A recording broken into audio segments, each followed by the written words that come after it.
Need a search engine optimization SEO services? Then get in touch with our professional and friendly team to learn more about our range of custom and tailored services designed to suit your exact needs.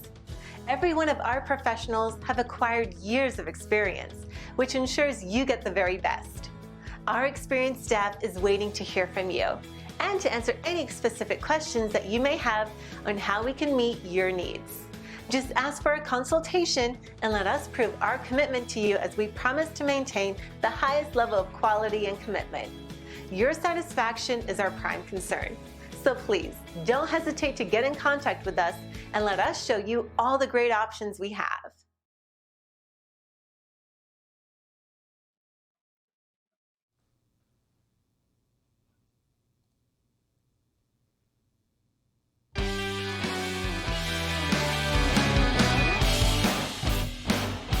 And we are the Coalition, loud and proud, outrage porn-free, civilly disobedient media broadcasting live on the worldwide Coalition Radio Network here at coalitionradionetwork.com, facebook.com/the Coalition Radio, on the mighty, mighty Twitter at Coalition_radio, and of course the mothership at coalitionradio.us, where links can be found to our Civil Liberties podcast and Civil Liberties Guide and blog, where we feature organizations like the American Civil Liberties Union, talking about how they fight, they advocate on behalf of your civil liberties. Links to our YouTube page, links to our Spotify page, every place that you can find the Coalition. We've got a very special evening tonight. I would like to welcome back folks that I as often refer to with love as repeat offenders. And of course, I'm talking about Dr. Luis Daniel Munoz. He, of course, as an activist, a former candidate for the governorship of the great state of Rhode Island. He has been integral to the conversation surrounding supply chain management, as well as the efficacy of state and local government in the response to the COVID-19 corona crisis, but with a particular emphasis on communities that have been effectively marginalized by the, in my humble opinion, the poor and inadequate response of the government of the state of Rhode Island. Full disclosure, I'm a free market guy. But governments like the state of Rhode Island have forced free market solutions off the table. Again, in my opinion, as a result, they've broken it, they own it. And there are a number of people who are ill, whose lives are at stake right now. As different states contemplate reopening, we are left with what I call an obscenity here in Rhode Island, and that the fact that so many folks of lesser means find themselves still threatened by COVID-19. Also joining us, of course, is perhaps one of the most ubiquitous bloggers here in the state of Rhode Island, Bill Bartholomew. He of the Bartholomew Town podcast, and he has joined us a number of times. He's going to also offer his content, his approach, his reflections on the crisis from his firsthand sort of street and worn shoe leather reporting that's taken him literally all over the state. We've got a very special guest here. Joining us for the first time is Representative Anastasia Williams, she of District 9 of the great city of Providence, the Renaissance City. As we like to say, the city of 1,000 stories, joining us live, giving us her perspective as someone who has started out as an activist, a social justice activist in Providence, and now has assumed and risen to high levels of power within Rhode Island via her career in the General Assembly. What her perspective is, both by living in the community and also as someone who has been a remarkable change agent in the state of Rhode Island for a number of years. First of all, I have to make special note, Representative Williams, thank you so much for joining us tonight. You honor us by being here, and we look forward to you, to your contribution to the conversation, because it is a difficult one. Bill, set the stage for us. We're now, it's a blur. I can't even tell you how many weeks we are into this. Years ago, the show Nightline, which was on ABC for a number of years, started as a result of the Iranian hostage crisis in the 70s. And they used to mark each day until eventually they just gave up because no one had any sense anymore of where we are. What's happening in Providence and Pawtucket and Central Falls and West Warwick to marginalized communities who still face a remarkable threat while other parts of the state talk about reopening the economy?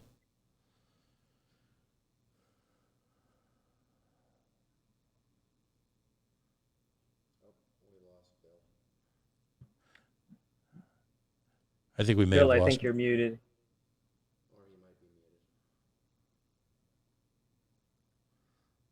I'm unmuted on my Bill end. might so be on that mute. you- Oh, now we got you. Okay, We yeah, I got can you. hear you, Bill. Loud and clear now. Beautiful. All right. Rarely you get two stabs at something on live radio here, so I'll take it. No, I think the truth is that it's better to evaluate what's happening in Newport, what's happening in Watch Hill. If you look this past weekend, you see there was a lot of activity, a lot of people who were just out and about as if it was a normal weekend.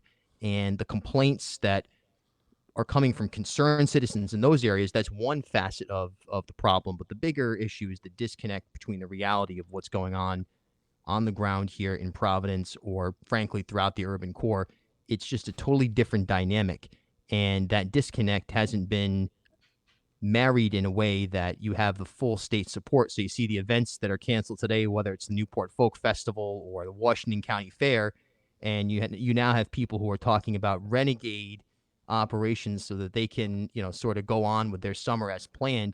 Meanwhile, here in Elmwood, we still don't have a walk-up testing site. We still don't have translation services available for a vast portion of the population. So it's all about this disconnect here in this tiny little city-sized state that we have. Representative Williams, I'm just going to give you an open mic, if you will. I'd love for you to just give voice to the concerns of the community that you represent. Tell us a bit about your district, from the geography, the economics, the people. Just give us a real vision into what's happening in District 9. Well, my district, first of all, I'm very happy and honored to be here and on the coalition talk radio with all of you, Bill, Pat, Dr. Luis. So it's an honor to be able to have an opportunity, an outlet for my voice to further be heard elsewhere. It's certainly, my district is very diverse. It's very transit. The economic status ranges from super high to extremely low. And of course, those super highs have not as much worries or concerns as the in between and the lower population of my district. And that's where I find myself working the hardest to represent the need, because I'm telling you, it's unbelievable how it's so easily being dismissed. The needs of the communities, not only in my district, but in my city and in Pawtucket, in Central Falls, and beyond. It's really disappointing how the administration has overlooked it. And I would say in some parts conveniently overlooked the needs of those populations, as if they don't exist. What's particularly appalling to me, Representative Williams, is that when we look to New York City, and you look at where the hotspots in New York City, they identically mirror the standard of living and the impact on similar communities in Providence. Providence really is nothing more than a smaller version of a New York City or a Boston. And yet we refuse to learn from the lessons and the demonstrated needs of folks in that community. And then we're shocked when the people continue to suffer, people continue to die, and people continue to be ill-positioned to save themselves, if you will. You've got compressed living conditions. Some of that's cultural. You've got communities where folks, multi-generational families will live together. You've got already challenges to a healthcare system that is not equal across this state. We can, in a separate show, we can argue why, but it simply isn't. And then, as I always reflect, in a state like Rhode Island, where there are so many disparities, it's awfully expensive to be poor, isn't it, Representative Williams? It's extremely expensive to be poor in the city of Providence, and it's unfortunate because it's the number of individuals that are faced with that problem is increasing and still overlooked. If it had not been for the COVID-19 pandemic, the covers would not have been removed. The bright lights, the floodlights would not have been placed on the issues. Now, they all are aware of the issues that our urban communities are faced and have been facing. But because the advocacy groups, while they are strong and there are many, they are not looked upon as an entity or a group of people that know what they're talking about, what's best for the community for which they live and serve in. They are not a priority. So it's disheartening, it's Can I disingenuous the way that this administration has handled this pandemic. It is very, if it's not about them coming up with what they believe to be the solutions or the plans, it's not important, it's not valid, it's not listened to, it's overlooked, and it's unfortunate because you cannot come to my house and tell me what works best in here, and you're just stepping in it for the first time. So it's better for you to come to my house and ask me, hey, how is everything working in here? Are you okay with everything? And then I can share with you what does and does not work and what I'm open to see if it would fit in my space. So they're not even interested well, in any of that. Daniel, what I'd love you had a question? to kind of well, yeah. Well, I have a question, but I'd like to lead up to the question just to share. There's a group of organizations, community leaders as well, that have come together and as a collective have raised awareness through a petition on health equity, which I mentioned in our last interview, that focuses on this need for testing expansion, further transparency, transportation measures to ensure that an urban core community that's dependent on public transportation can be safe against the spread of this disease and future resurgences, as well as translation and interpretation services, which Bill had also mentioned. And Representative Williams has been talking about this as well, and really, calling out for action. And I just want to kind of bridge this over to what Representative Williams just said.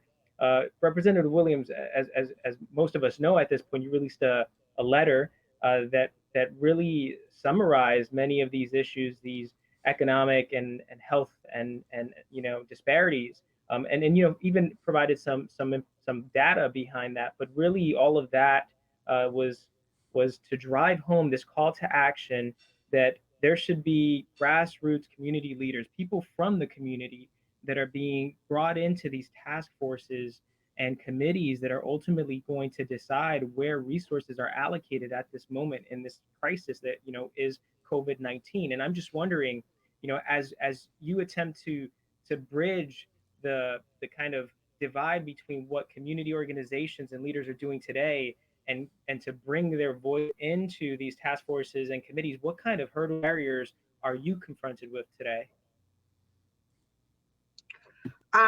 Well, first and foremost, my biggest concern is that our community, the urban community, the community of color, the poor community, have been left out, overlooked. And we're talking about over $1 billion spent. I mean, I know what I could do with $1 billion with the communities that are in need. I would sit down and certainly divide that and put it in the places that it needs to go to first and foremost. But now that I have been appointed to the coalition, to the financial oversight task force, I'm going in there with an objective, open mind to see where that money has gone. And then with the rest of the money that's coming in, have a voice on where it needs to go, because seeing that those that were in charge of dispersing the monies, where they saw and believe and wanted to send it, they're going to have to now take off their blinders so that they will see the direction that the resources need to go to. Now, I was informed today that Congressman Senator Whitehouse had put out some information with regards to another $484 billion had been passed, was approved today down in Washington. And that is supposed to be going towards small businesses, support hospitals, and expand testing and tracking. Our testing and tracking here in the city of Providence, in the state of Rhode Island, for me, has been unacceptable. In our community, it's beyond that. But yes, we have had results, because according to the numbers, there's over 9,000 that have been tested. And I really question those numbers. I question those because I know personally of several individuals that have gone and gotten retested numerous times already. So those numbers are being counted in them. And it eliminates the individuals who don't have access to be able to go out there and get tested. So, and the tracking is another point that could be better than what they're doing. I mean, Doctor, what's the pulse of the community? Yeah, I was wondering what's the pulse of the community. I mean, like what are community members saying? Go ahead, Okay, Luis. the community remember, I'm dealing with the Southeast Asian community. I'm dealing with the African community. I'm dealing with the African American community. I'm dealing with the Latino community. I'm dealing with the community with disabilities, the homeless community. I have heard from these factors, and they're saying, what can we do? What can you do for us? How can you help us? And I'm directing them to all the numbers and places that I am being told they need to go to, and to no avail, no services. So they want to be able to be taken care of. They want to get tested. They're faced with, okay, if I go to a particular site to get tested, I have to come with a referral. I have to have an appointment. I agree. I'm wholeheartedly set up an appointment because of the distancing and all that. But if you have no type of insurance, any kind of medical insurance, you don't have a doctor, you are not affiliated with the health centers, you just don't have it.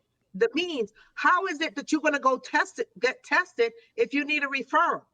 What is the purpose for setting up these portable testing sites and you can't utilize them? So, so the frustration is coming back to me, and I am becoming frustrated with the administration, because you have these supposedly super intelligent 6- and 7-figure individuals in there with these master plans, and they're not fitting our communities. The Southeast Asian community, I mean, I wish I could go and just create the solution and bring it to them. No one is extending any type of services to them. So everybody is coming. And my thing is, when there's a complaint being brought to me, I feel it and I live it. I'm in it. It's visual. It's real for me. But my hands are tied because the administration is not hearing the suggestion that I'm bringing. They're seeing it's me, and that's all they see. And therefore, then they decide, well, it's her. Don't pay her no mind. I get blocked off of the governor's websites. It's like, wait, this isn't about me. I can handle myself. I can do for me. This is about the constituency. This is about the community that's being overlooked, that's marginalized, that's silenced, and also afraid, that needs the attention and that you are not given. But certainly that money went somewhere, and I am anxious to see where it all went. Representative Williams. Sorry. No, it's okay. There's 4 of us here, so there's a little bit of a lag, and I look forward to a time when we can have you safely here in the studio and actually make eye contact. I think a lot of us are looking forward to that. But there's another community that you haven't spoken of, and that I'm very concerned about, and that are the folks who are undocumented. Now, by definition, the insanity of excluding you, the elected leader of a community, whose sole purpose really is to act as the point person, the contact person, 2 ways, when you need something and when they need you. The insanity here is, let's take just doing the right thing for a moment. Forget about everything else. You've got a community that's diverse, challenged economically, and based on the style of living that happens in so many cities in New England, in older housing stock are living in close confines. So it makes perfect sense to utilize the existing structure, not create all these new committees. We have a committee. It's called the General Legislature. And you have got profound contacts within that community as a longtime serving public servant. You know people intimately. You know personal issues. You are there to fill exactly this role. Now, the other side of it is the equally practical side, which is to say that your community, one of the hard. I mean, again, we haven't met. I spent nearly 3 years driving rideshare as a second job to put my kids through school, and I spent a great deal of time in the West and South End. And your community and the folks in your community represent a significant part of the employee base of healthcare around Rhode Island, both at Rhode Island Hospital, the affiliated hospitals, whether it be in professional staff, support staff. Many folks in your community work in the nursing home area. They provide home health care. They are integrated into the fabric of Rhode Island, and they do some of the most difficult and most challenging work in Rhode Island. We should be celebrating them both for the hard work and the bravery that they're exhibiting by continuing to going to work. And on a practical level, we need to keep them safe because they're immersed, they're surrounded by people who are ill, and they are simply going to bring that back to their community. So quite frankly, your neighborhood, your district should have been one of the first 2 or 3 communities where you had this immersion, this overwhelming support medically to save lives and to also to hold together our healthcare system. I can't tell you how many nights, Representative Williams, where late at night I would pick up folks who were CNAs, nurses, security forces, and all sorts of jobs, and bring them from one part of the South End or the West End to Cranston or to Warwick. Now, forget for a moment the fact that mass transportation has failed people in your community so profoundly that they have to spend expensive money effectively working for an hour or 2 a day to simply get back and forth to work. Forget that for just a moment. That's a subject you and I need to talk about in the future, all right? But ultimately, they are so important to us on so many different levels. They're exhausted, they're underpaid, and yet at the same time, it would appear that the entire healthcare system in this state relies upon them. So how dare we not look to their needs as a community? They're heroes.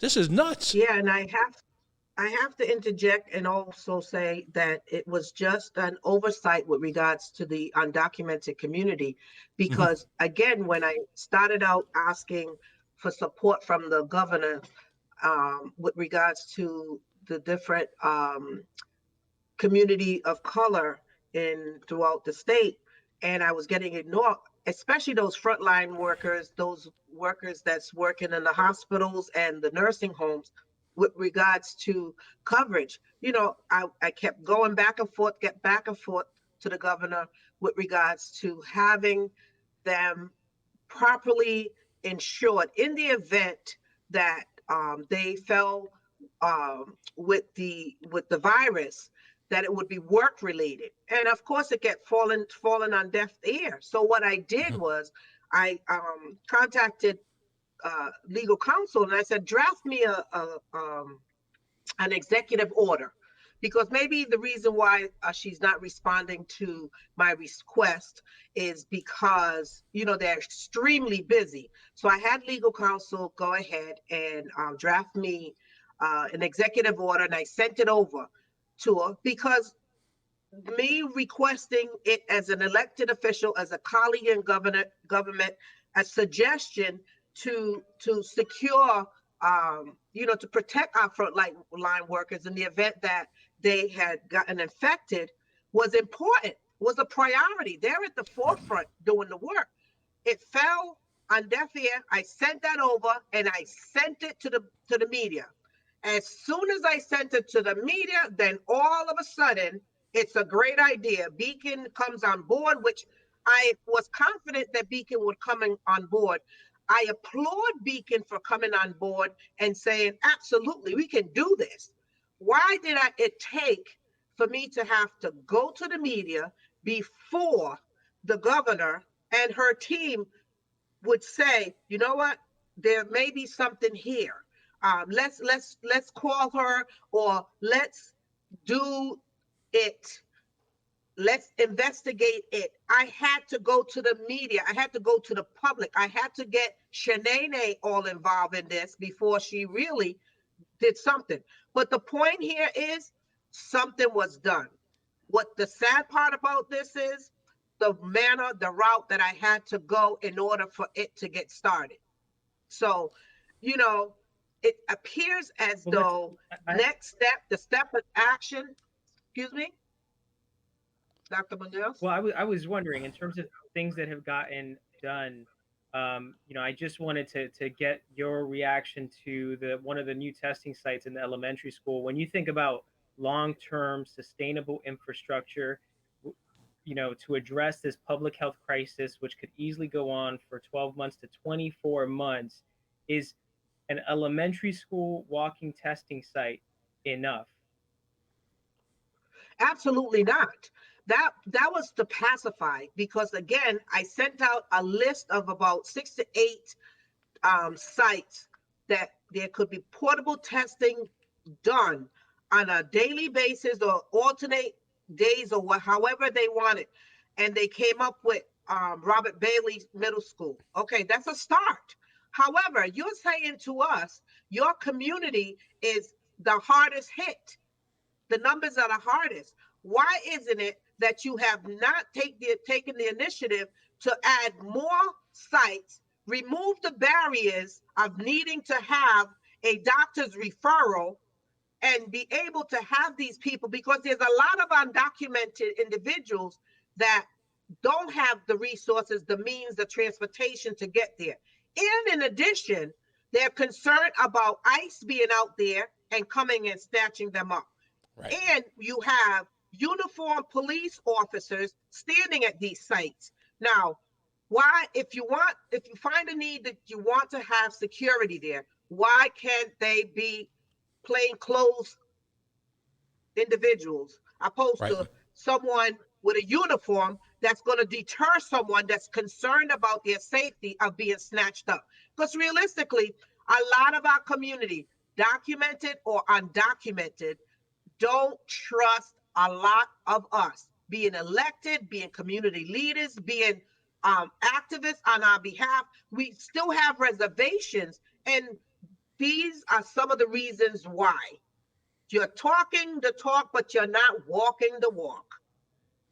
The notion that, and we, earlier this week, we had the ACLU on, and they were discussing the success they'd had recently at the Wyatt Detention Center, where folks who were suffering with deportation issues had gotten caught up at Wyatt and literally were on lockdown for what was essentially a civil penalty. And it took weeks of effort by a legal team to get 2 late middle-aged, almost elderly gentlemen to be released on an ankle bracelet from a facility that was dropped into Central Falls and essentially preys on the people of the South End, the West End, Central Falls, Arctic, all the neighborhoods in Rhode Island, where ICE continues, despite an international epidemic, to see the primary role of government not in trying to interdict this crisis, not to make lives better, not to save lives, but to simply take advantage of the sudden, if you will, exposure because of basic functional health needs of folks who are here in this country on an undocumented basis. And I just want to point out, before my conservative friends scream and protest, that their grandparents came to the United States through Ellis Island and did not have to go through nearly any of the hoops that they had, and yet had better exposure probably to public health than some of the folks in South Providence do in the year 2020. Now, am I using inflammatory rhetoric? Yes, I am. Is it the truth? Yes, it is. So it's time to stop the nonsense and going after folks who have to expose themselves for purposes of public, not just the safety of them and their family, but the safety of the families, the children, the elderly who live in close confines with them in the community. The overriding, I love your reaction to this statement. To me, the overriding concern of law enforcement in the state of Rhode Island right now should not be the interdiction of low-level, victimless, quote-unquote crimes which serve nothing less than a pipeline to prison. It should be ensuring the safety of everyone, regardless of their place of origin, regardless of their age, regardless of their economics, simply because as a community, we are all relying on each other to be healthy, because if we are not, then we will all die together. Am I out of bounds? Honey, you're getting 3-pointers each shot. Keep it going, baby. Yes. This is not rocket science. And we have they consider themselves brainiacs. They're the experts. They're the best. Oh. But yet and still, they're missing every shot. But then I think about it. They're not really. It's almost it's orchestrated. They're not missing the shots. They're intentionally taking care of their own business first. Right. Because and agendas are important, right? And we have to consider the agendas here. And Bill, you were going to say something as well. Well, I was just going to say, I was tested, I guess now about 2 weeks ago, and I did have an appointment and went into CCRI through the parking lot. And what was interesting about it was, for me, white kid, grew up in South County, you can search me, whatever you want to do.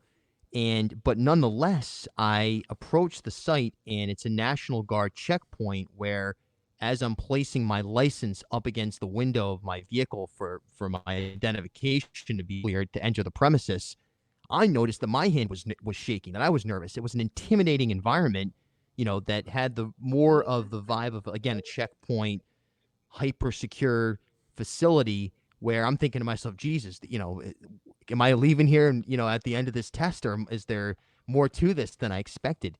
So all I could think of immediately was, wow, I can't imagine how anybody who has any sort of skepticism of government, any sort of skepticism of police, military, so on and so forth, is going to feel comfortable going through. And Pat Ford, you'd be right there. But I mean, if you have something to lose, what I mean, based just on your own experience in life thus far, you arrive at that checkpoint and you see the giant traffic sign blinking, with a bunch of rules and instructions, and men in fatigues with their face covered with baklavas and so on and so forth. And in some cases, weapons available to the military police.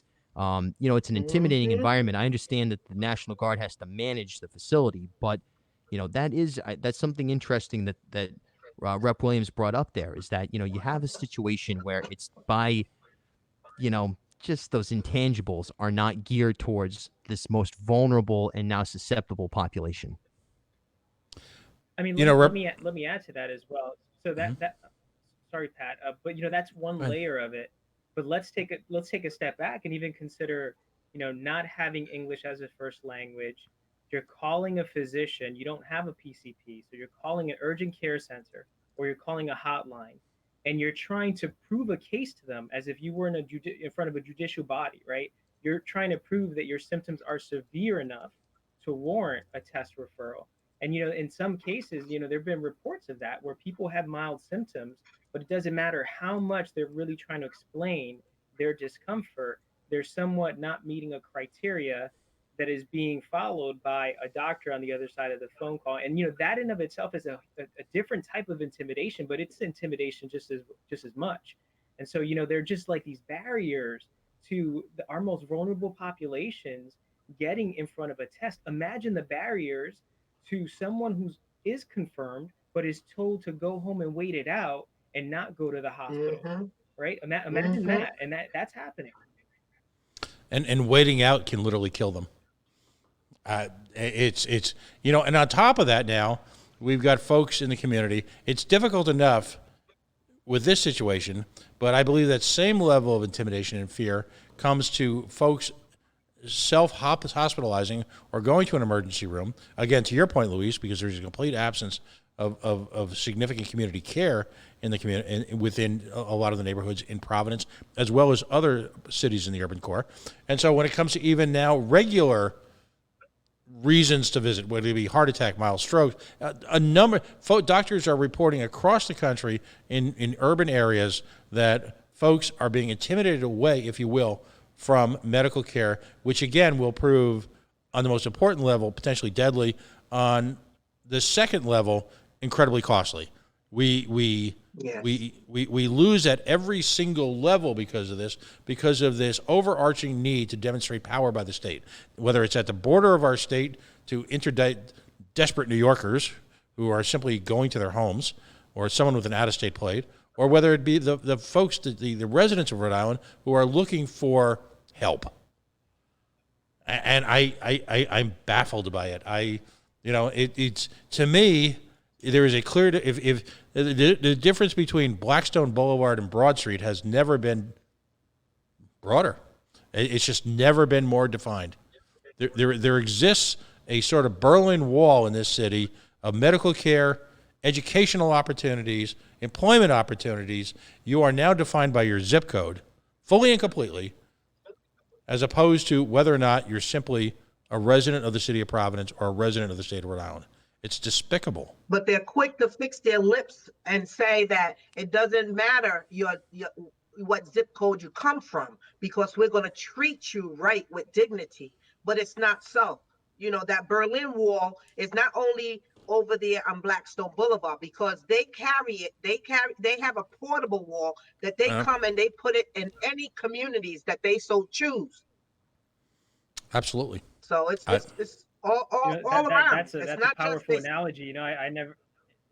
That's a powerful analogy. But it's true. I mean, it's really true. Yeah, because what I find now is what I personally, I'm Afro-Tina, okay? And what I watched the governor's community forum yesterday with the Latino community, and I was appalled that at one particular, a few responses, but I was particularly concerned about one. Dr. Rodriguez asked a question with regards to getting the number of kids that have been tested thus far. And the response that was given was that due to HIPAA law, they cannot give that. Now, what was disheartening and disappointing with that, What was disheartening and disappointing with that is that he didn't follow up.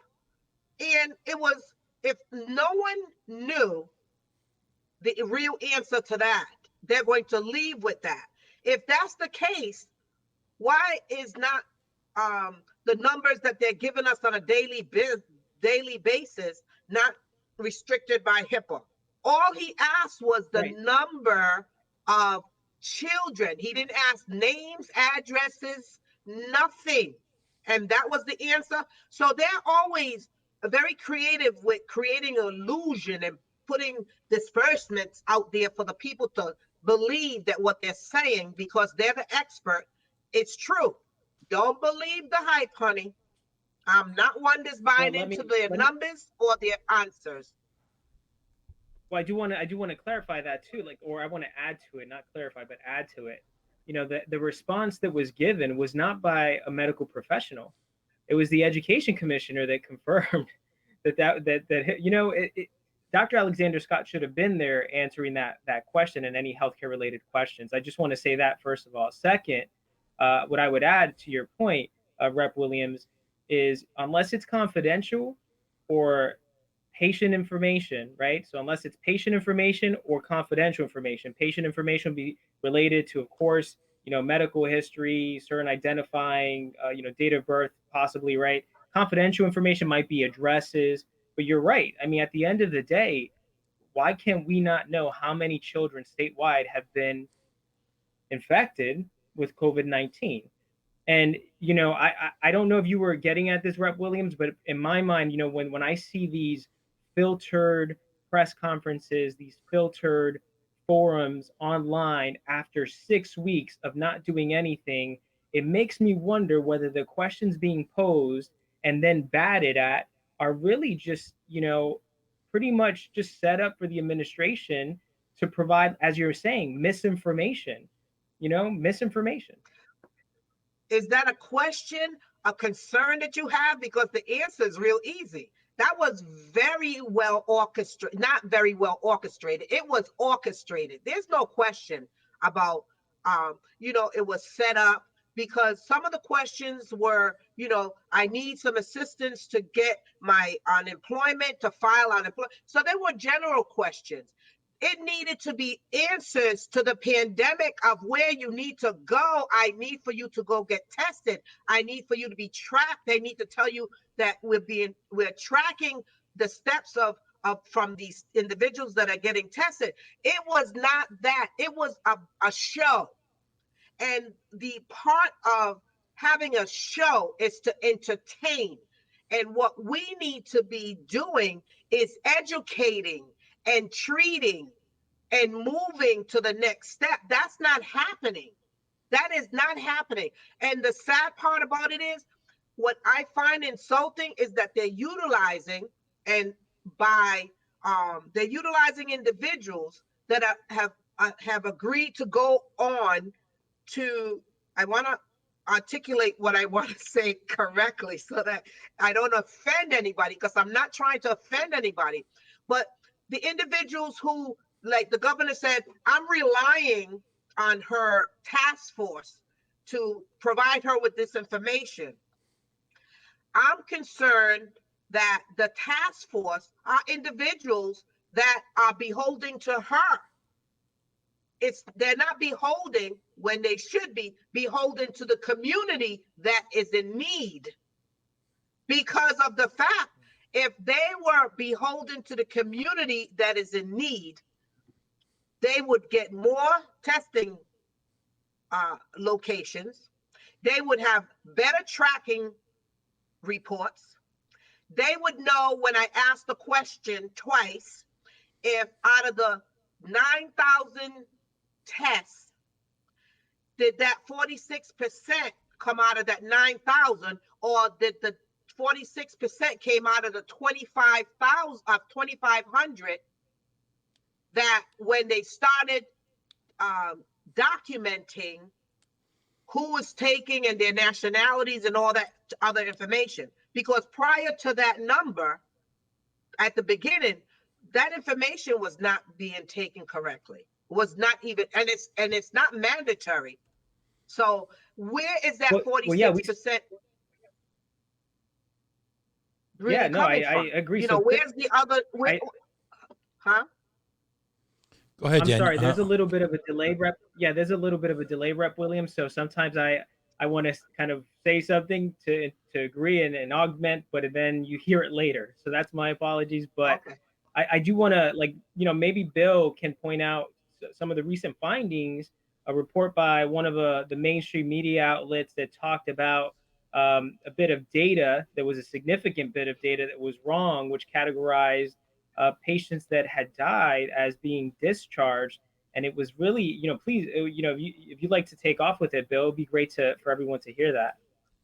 Yeah, last night, WPRI Channel 12 published a story that exactly that, if someone has passed away as an unfortunate death, as they're being categorized, right, that occurs inside a hospital, that person is then marked as discharged. So that's the type of question that is extremely important to a community to understand, to be able to wrap their head around what's going on. A similar question is, well, what happens to those who aren't necessarily passing away, but those who are going to the hospital and have severe injury? I've heard from some nurses in Rhode Island Hospital have said, hey, look, in fact, I was out at the protest to reopen Rhode Island on Saturday.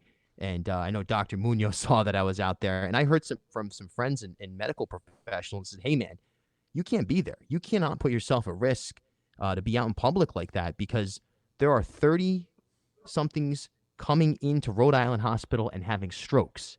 Okay, there are people who, they may not be dying, but their lives are changing as a result of this virus. They have no pre-existing conditions and so on and so forth. And a variety of demographic backgrounds. So the numbers that we're getting right now, they don't match up necessarily to the full story.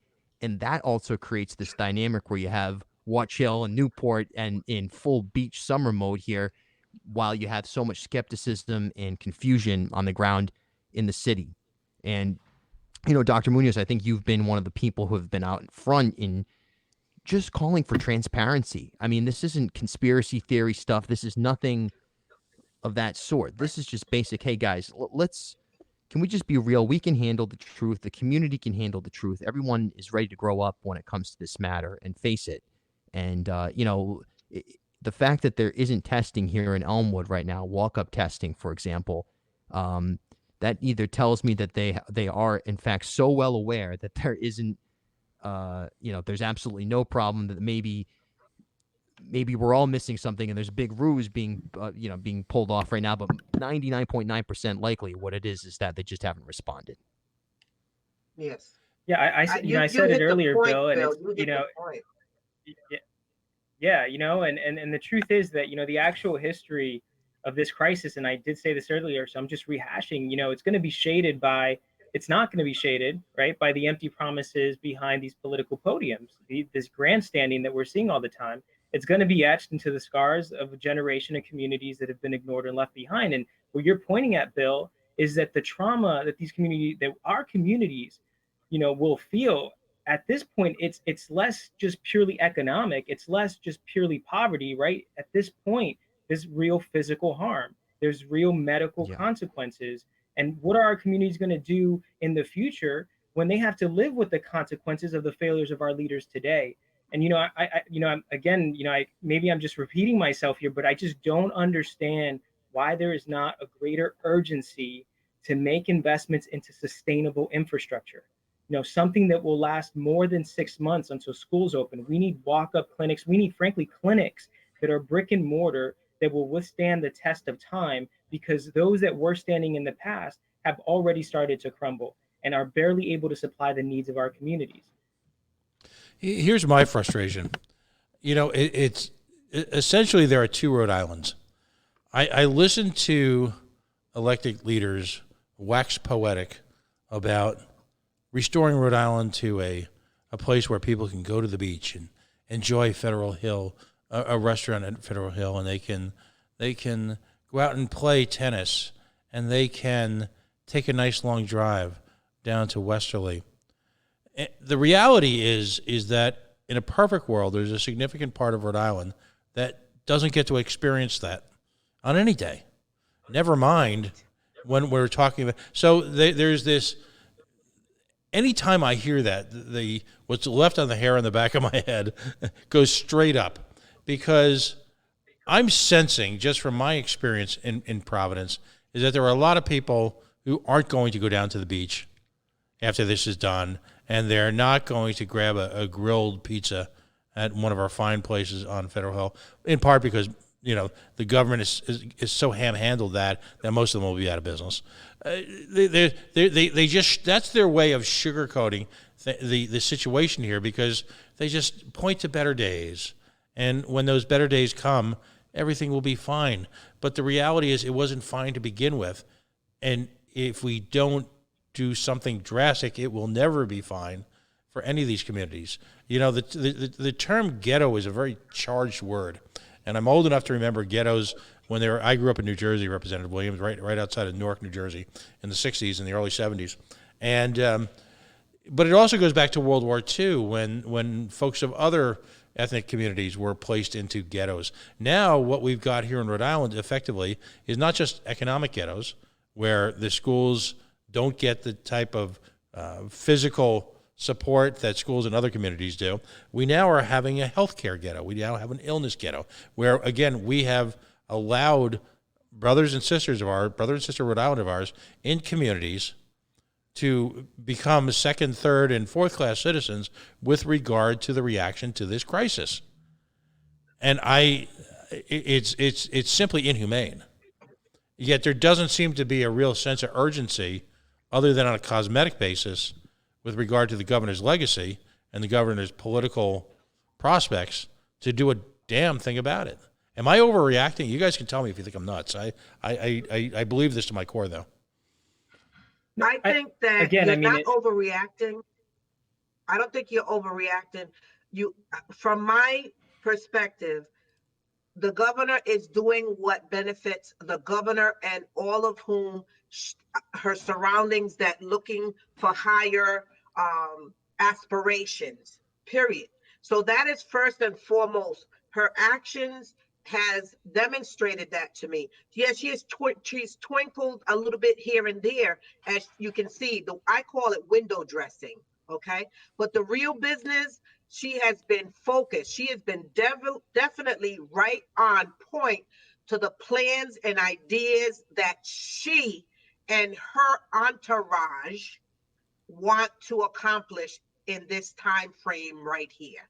And it's clear because we would not be having this conversation. Go ahead.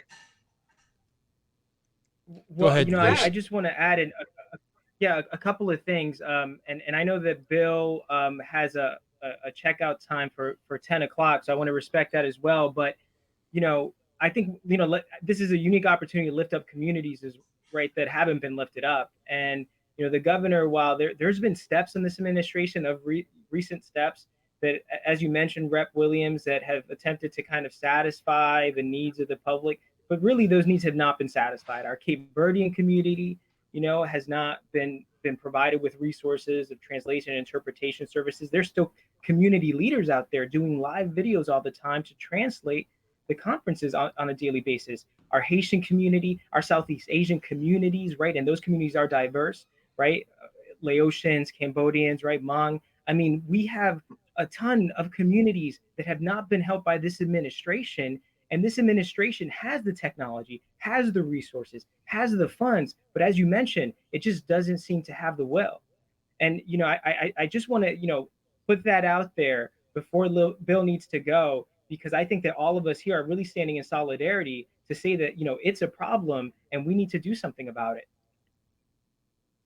Yeah, and I would call upon others who are seeing, listening to this conversation and to step forward, because while we are all in agreement of what is not being done, obviously they're listening to us, but they're not hearing a word we're saying unless we get funky enough to be that extra creative to have to go and do the unnecessary in order for them to jump and do something. And that's when they're going to throw a little bone here and there, and that's not sufficient. Divide and conquering is exactly what's happening with right now with the communities. I'll take care of this one and I'll leave the others, and they'll fend for themselves somehow, and that is not good.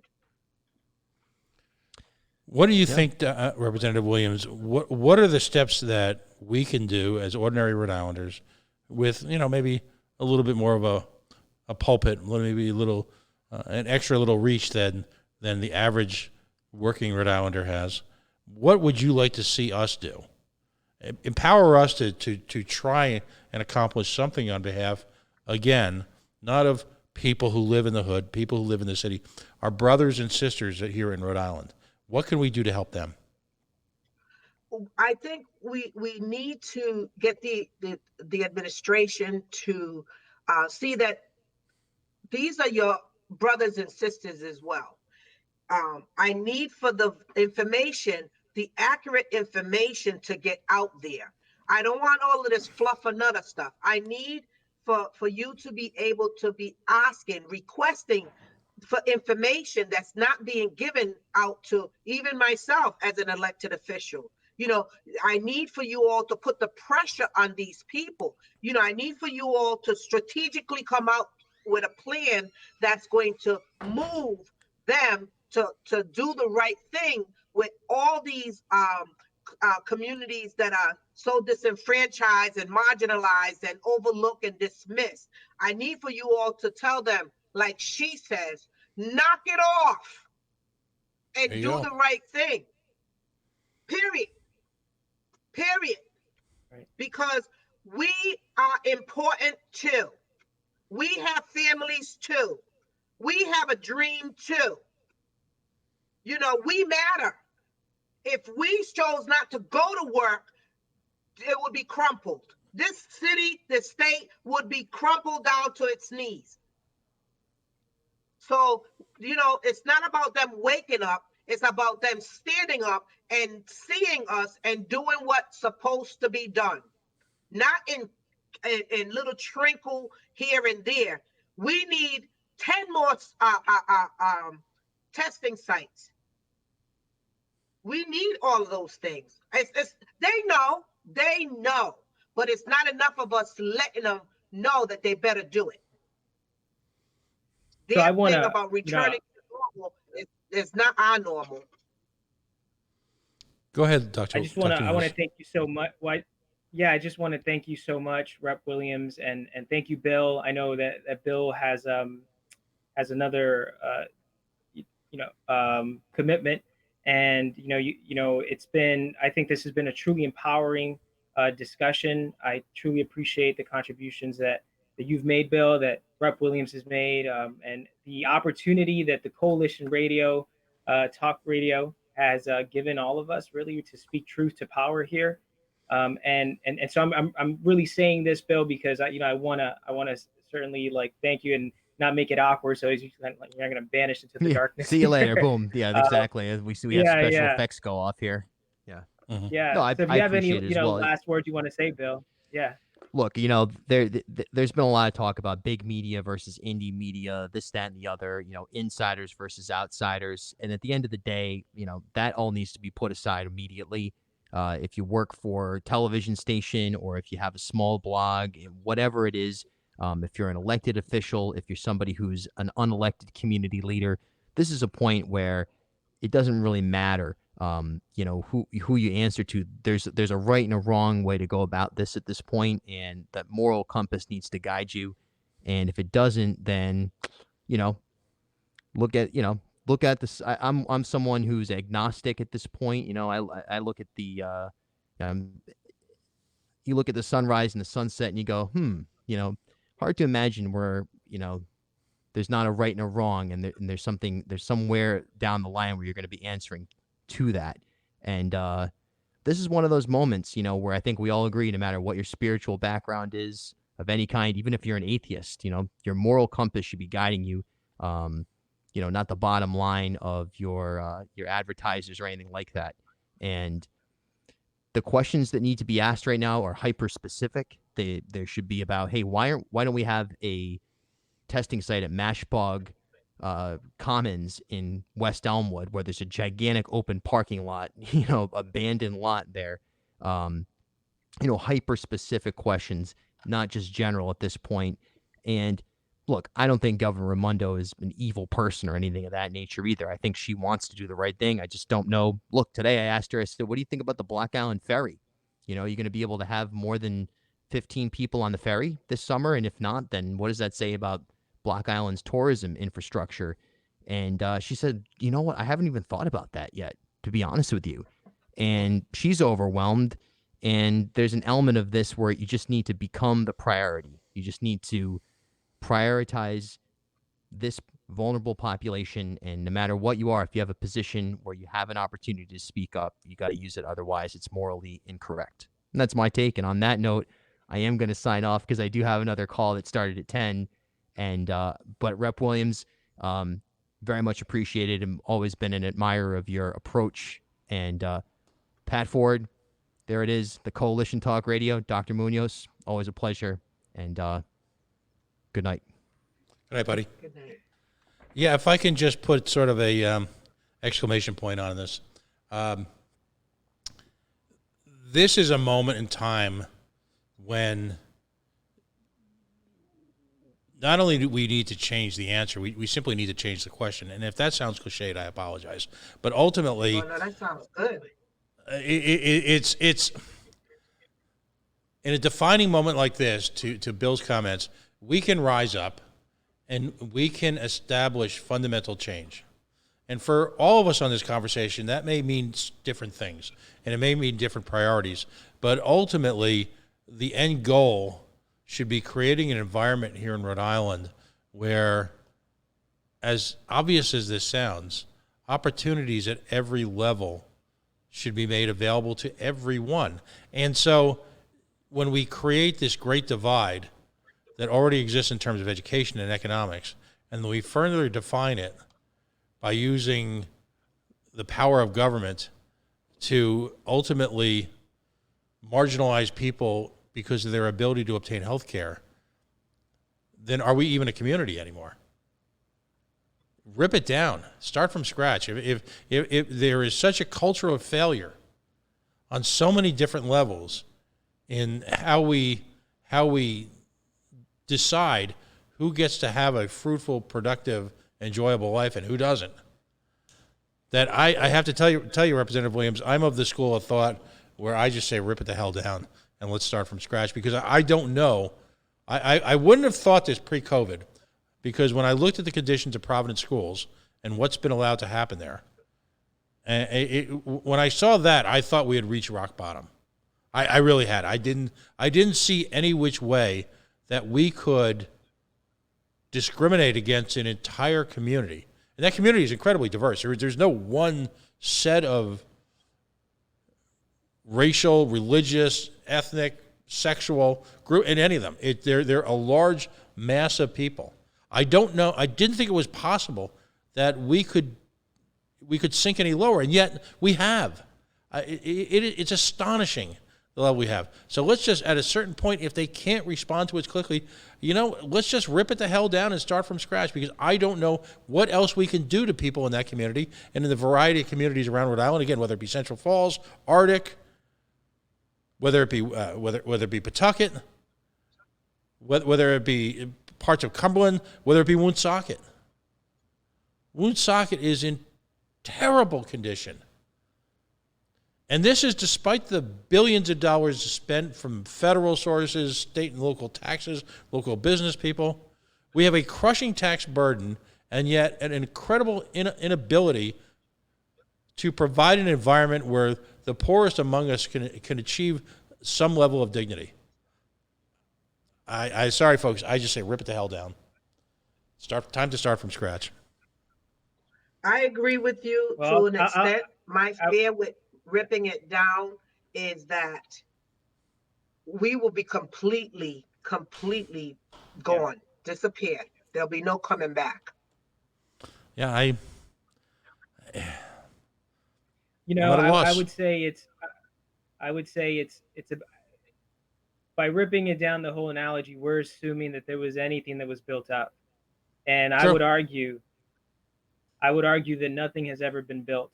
That what we have an opportunity today to do is to build a foundation, foundation that was never built, and I think any institution that we then build on that foundation in terms of rebuilding our education system when this is over, rebuilding our healthcare system as we go through this, I think it'll be stronger for it. But it has to start with a foundation. And like any foundation, you have to account for the risk in the stability of the ground, right?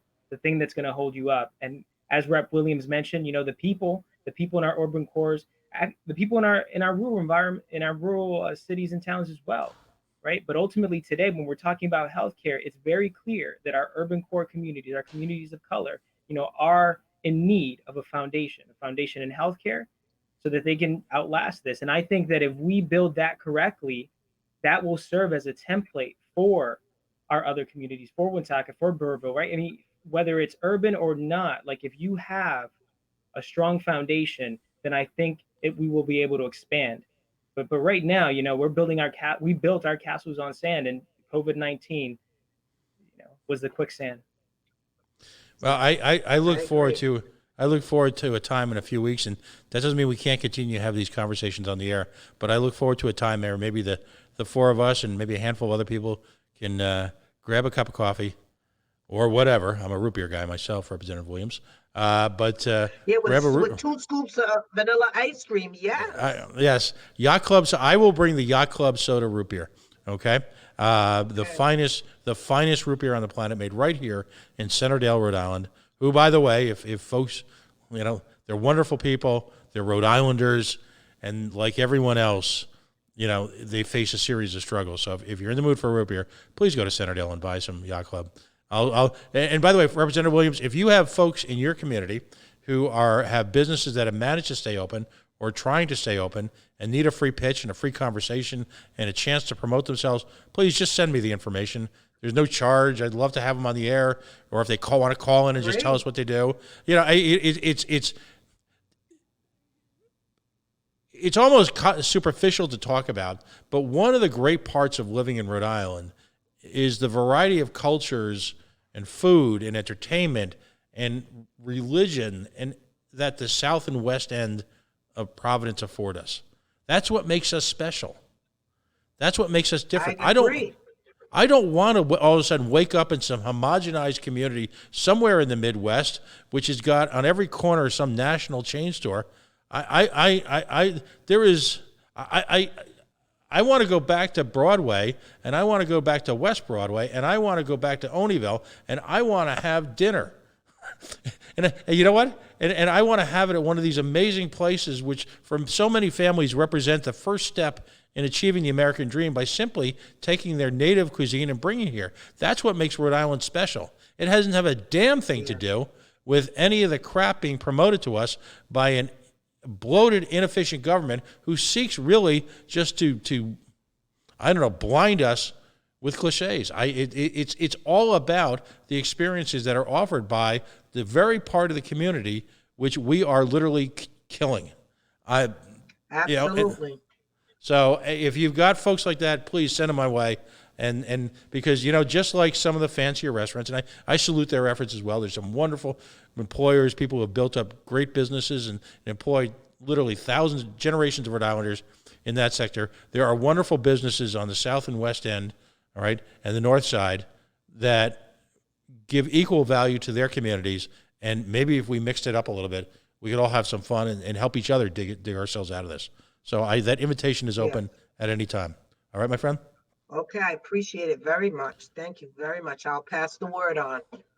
And I thank you so much for having me on with all of this. And, you know, I look forward to being able to come back again, especially if you extend the invitation so I can share some of the conversations and the findings that we may encounter with this new task force, this oversight task force that begins its first meeting tomorrow. So it will be great to have another conversation with regards to that and how how it has affected the state, and in particular, you know, the different communities, and how we are looking to move it forward from, you know, financially.